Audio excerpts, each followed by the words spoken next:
Yes, guys, I know. I know the answer from most of you is going to be, I don't really know, and even if they did, then I don't care, because that means more loot for us, it means more gear, I am happy when I get gear, so the more the better. However, let's just think about it for a second, okay? Because I do truly believe that Blizzard has messed up the rollout of this new system when it comes to gearing characters. Now, of course, I am happy because I get to get a lot of gear for myself, but let's just compare what happened from Vault of the Incarnates to now.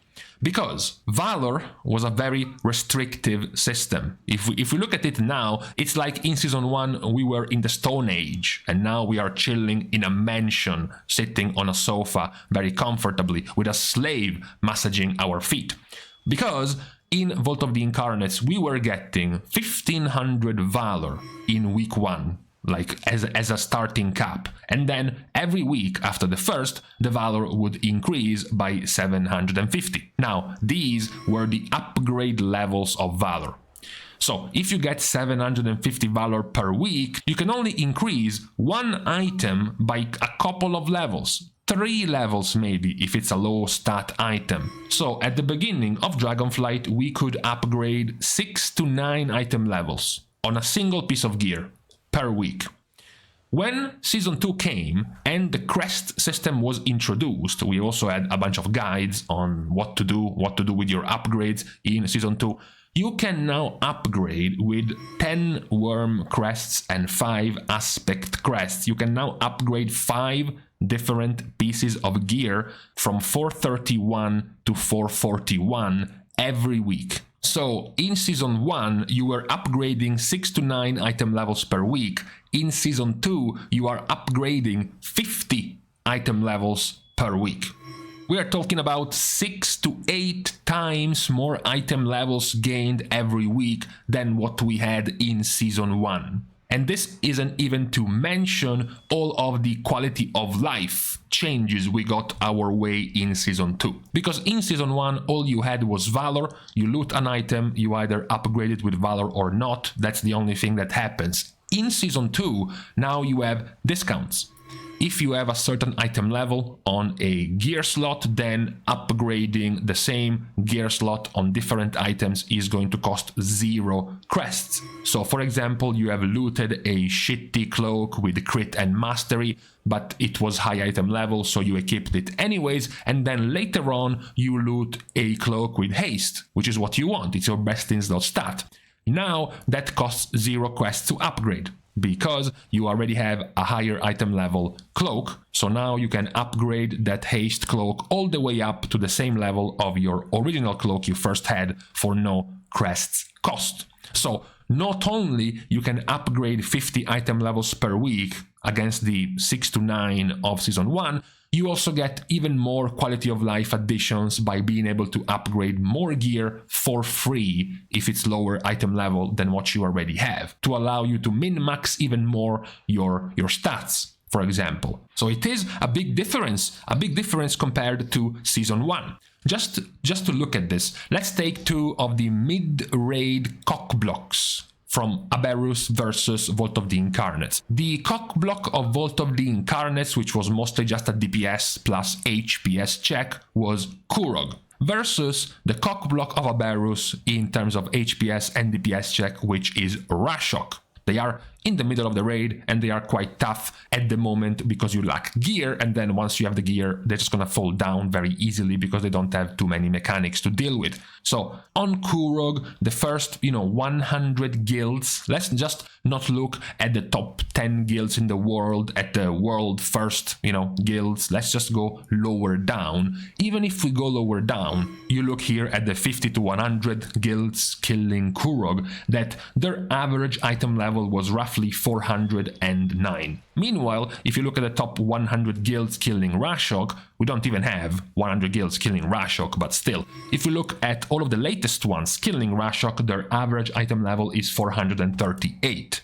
Now, the average item level of Aberrus that drops in Mythic is 444, which means these guilds are 6 item levels behind the average loot of Mythic. Meanwhile, the top 100 guilds killing Kurog in Vault of the Incarnates were 409, and the average item level dropping from Mythic Vault of the Incarnates was 419. So they are 10 item levels behind, which means guilds right now are almost twice as close as already reaching the average mythic rating item level in the second week of the season. We aren't even done. We haven't even gotten through the second week of the season, and many of the guilds are already 4 to 5 to 6 item levels at the average of what mythic rating drops. Even our guild and many of our players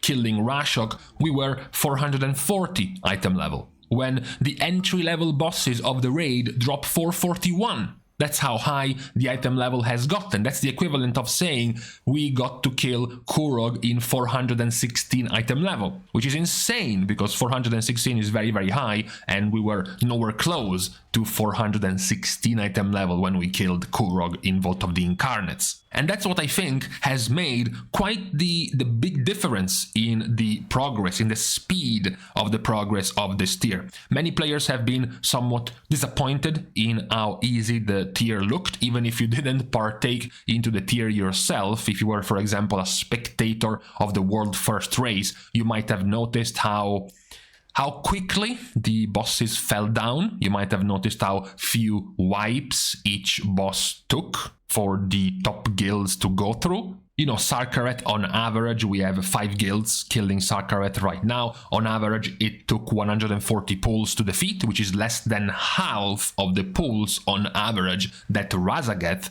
took in Vault of the Incarnates. Even lower down, when you go to Echo of Neltharion, the average of the pulls of Echo of Neltharion was something like 70 pulls to get rid of Neltharion, which is also on the low level. Magmorax, which is supposed to be the third hardest boss, took something like 20 to 30 pulls. So very, very fast progress, very, very quick progress.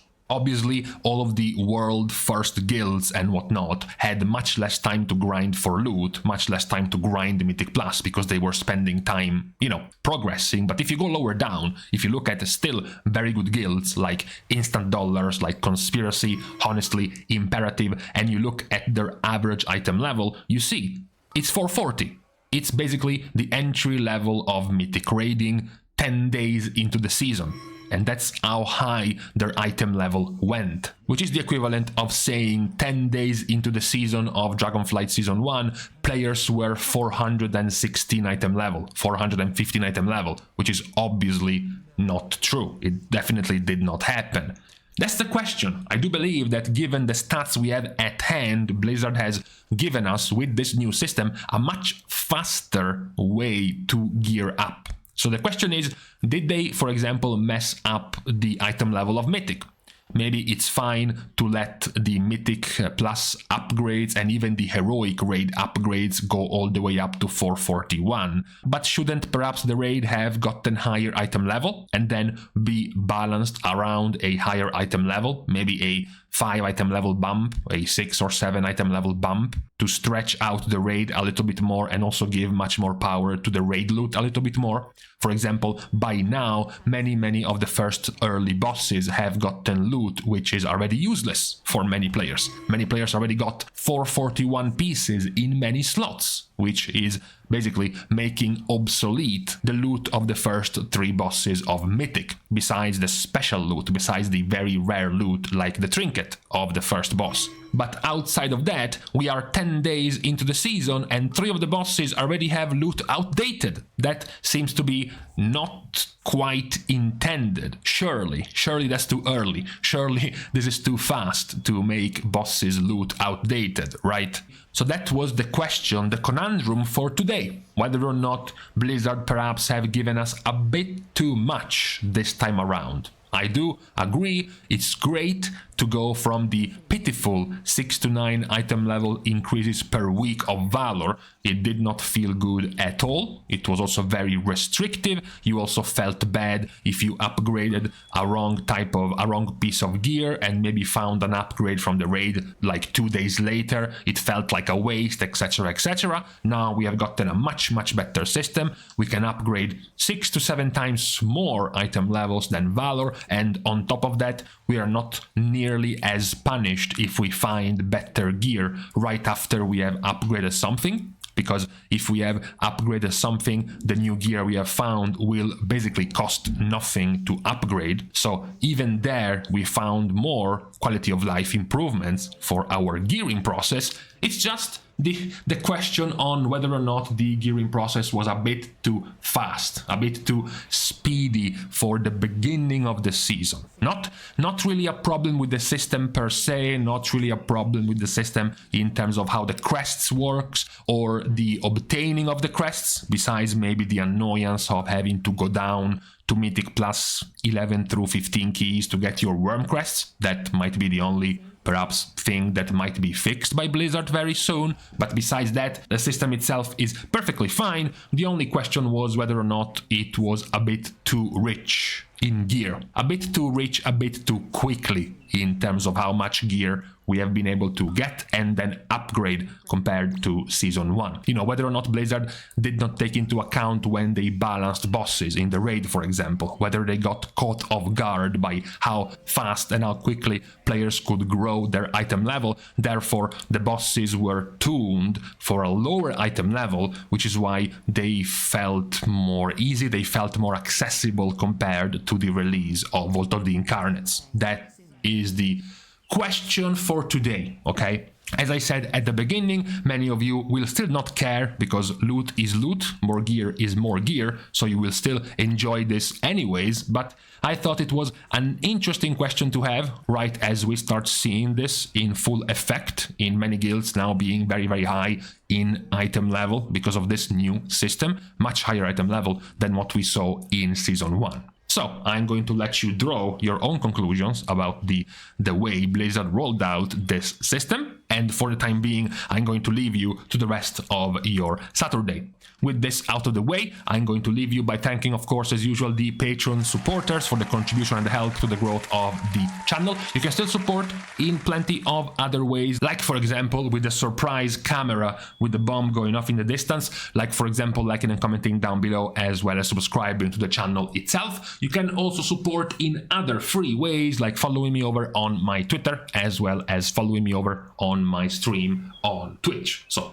with these things out of the way, thank you guys again for watching. See you guys soon, and in the meantime, I don't know why, I just forget to pick up my camera sometimes when I make the video. I just don't want to distract you too much by showing you this perfectly nice and smooth profile when I say my things. Yeah, that's the reason why.